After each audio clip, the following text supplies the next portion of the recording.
Hi everyone, welcome to Biological Imaging. I'm Joe DeGeorgis. Before we start talking about advanced techniques in biological imaging using microscopes, drones, remotely operated underwater vehicles, and so on, I want to start by talking about photography. Photography is a topic that I love, and it's quite simple. Of course, in order to photograph something, you need light. That's what you're photographing. You're photographing the light and the quality of the light and how it interacts with the subject matter. But I want to start with a short description of how the camera works. Let's take a candle, and the candle's lit, so we have a flame. There's the flame, and this is the candlestick. And the candlestick is made of paraffin, wax, and we know that the flame gives off light rays in all directions. And we all know this because if we were in an auditorium and we had 1,000 people scattered around the auditorium and we had a candle lit, we can all see the candle. If we're not blocked by something, if we all look at the candle from different perspectives in the room, we will all see the lit flame from the candle. So it must mean that the candle, the flame, is giving out light, rays of light in all directions. And let's say that some of these rays of light are penetrating into the paraffin, which is semi-transparent. And now the candlestick itself is giving off light also in all directions from every point along the length of the candlestick and from every area of the flame, like so. Now, if we put a piece of paper very close to the flame, like this, then rays would hit this piece of paper, and it would be the brightest where the paper is the closest, the part of the paper that's the closest to the flame. And then it would diffuse and get darker the further that part of the paper is from the flame. But if we took a second piece of paper and we put it far away from the flame, from the candle, let's say 20 feet from the candle, then you wouldn't see that effect. In fact, what you would see is that the candle is illuminating the piece of paper very evenly. There's no other light in the room. The lights are out. It's a dark room. It's completely dark with the exception of the candle. And the rays of light would hit the piece of paper. It would evenly illuminate it, and the light would be soft yellow light. Orangish yellow light, right? Because that's what candlelight is. Nice, soft, romantic light. But now, let's say we take a piece of cardboard and we put the piece of cardboard in between the candle and the flame and the piece of paper, such that the cardboard blocks out all of the light from reaching the piece of paper. Now the piece of paper disappears in darkness because there's no light falling on it. But what happens now if we put a little hole in the piece of cardboard? Now what happens is that some rays of light, of course, hit the piece of cardboard, like this, from, say, the tip of the candle. But one ray of light makes it through the hole onto the piece of paper.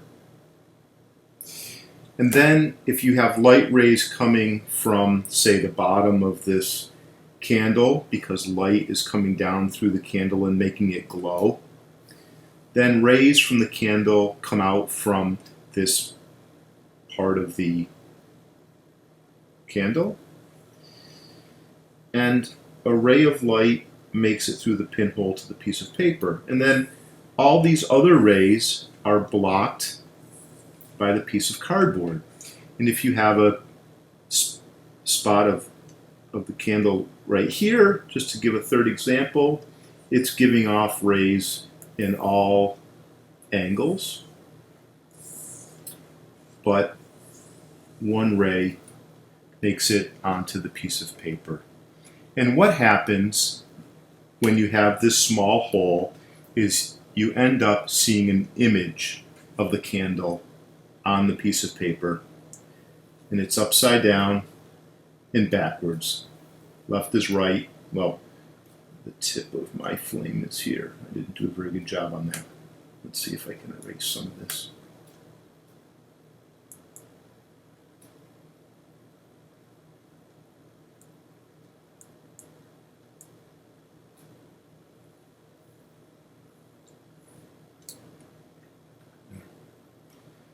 Like this. So this tip is illuminated from a ray of light emanating from this tip of the candle. And that's how an image is formed. All you need is a tiny hole, which we refer to in photography as an aperture. You need a light source, which is the candle. You need light. That's what you're photographing, is light. And then you need something to record the information. In this case, we have it falling on a piece of paper, and you could see this with your eye if there was enough light coming from the candle to make it visible. But you could put a piece of film here in the old-fashioned days, which is still a wonderful technique, or you can use a sensor in a digital camera. Okay, so maybe in the past you've heard about a pinhole camera, and that's exactly what they do. They take a box and they put some foil in it and make it somehow completely dark inside, like this. And then they put a piece of film on the back wall, and they put a pinhole in the box, and light from the outside world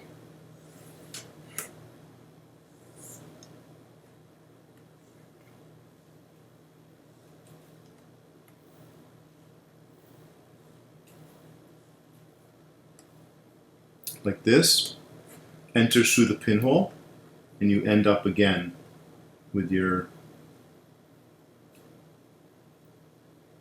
tree upside down and backwards. Left is on the right side and right is on the left side, and top is on the bottom and bottom is on the top. So you can make one of these cameras and you can put a sheet of film in there, and then you have to have a little shutter so you can open and close the aperture like a piece of tape, aluminum tape, that would block the hole. And then you set your camera up and you take your cover off of the pinhole and allow the light to enter the box for some period of time to expose the film. And then you put the piece of tape back over the pinhole, and in a dark room you have to take the piece of film out and then develop it. And in that process you'll have a photograph from your pinhole camera. That's it. It's very simple. The camera is just a box with a pinhole in it, except the pinhole, which we call the aperture, is variable. That is, you can make the pinhole bigger or smaller. Those are called f-stops, which we'll get to in a while. And then you need something to record the information, which is the film or a sensor.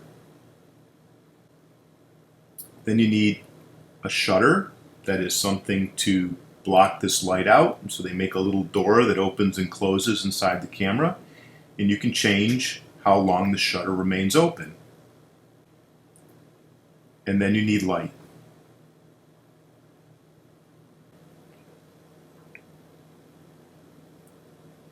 So the point of today's lecture is that in photography you photograph light, and a camera is a relatively simple piece of equipment that's a dark box and one of the sides of the box has a pinhole or an aperture.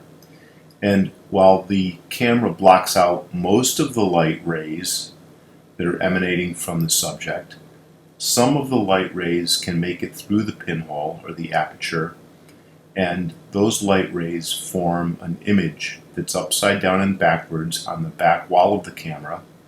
And the camera holds either a piece of film or a sensor that can record the information, the light coming through the camera, and the image that's formed by the pinhole.